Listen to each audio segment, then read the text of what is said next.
नमस्कार माझ्या लाडक्या मित्र आणि मैत्रिणींना, कसे आहात सर्वजण? मजेत ना? मजेतच असायला हवं। तर पहा, आज आहे नागपंचमी। तर नागपंचमीच्या सर्वांना हार्दिक हार्दिक शुभेच्छा।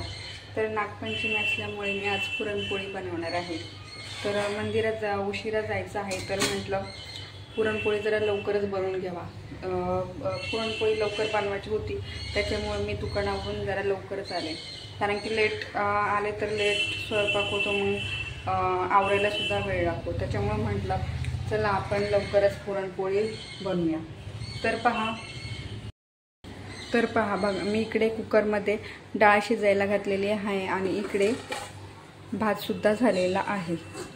आणि आता मी कुरडई तळून घेणार आहे। कुरडईनंतर कांद्याची भाजी बनवणार आहे। आणि इकडे गुळवणी सुद्धा रेडी झालेला आहे। तर मी आता लवकर कुरडई आणि भजी तळून घेते आणि त्याच्यानंतर पहा, फायनली आपले भजी आणि कुरडई तळून झालेले आहेत। तर पहा, ही कांद्याची भजी गरम गरम कुरकुरीत खायला खूपच छान वाटते।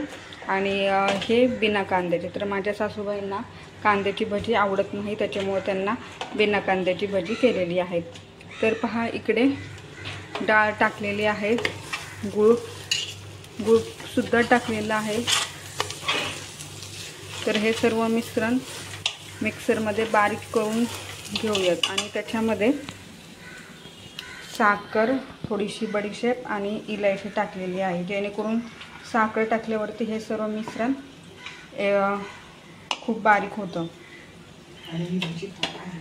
तर पहा, इकडं आमटीसाठी पेजवणी सुद्धा काढून घेतलेला आहे आणि त्याच्यासाठी वाटण सुद्धा वाटून घेतलेलं आहे। तर आता मी लगेच आमटीला फोडणी देणार आहे आणि त्याच्यानंतर पुरणपोळी करायला घेणार आहे। पहा, इकडे आमटी तयार झालेली आहे। सातारा साईडला याला कटाची आमटी बोलतात।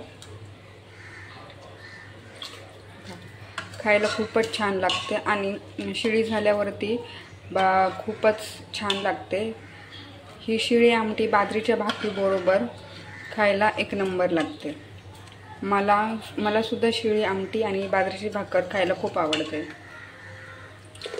आणि चला, तर आता सगळं काम झालेलं आहे, आता फक्त पोळ्यांचं काम राहिलेलं आहे।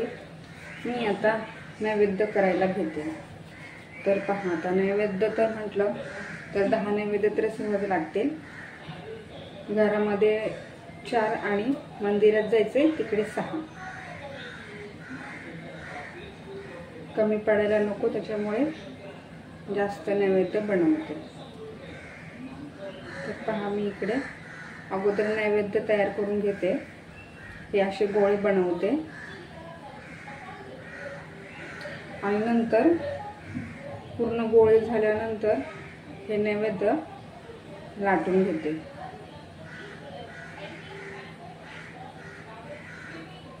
मी समोरासमोर कॅमेऱ्यामध्ये एक सुद्धा असा व्हिडिओ बनवलेला नाही आहे, परंतु हा माझा पहिल्यांदाच असा हा व्हिडिओ आहे, मी समोरासमोर बोलते, तर प्लीज समजून घ्या।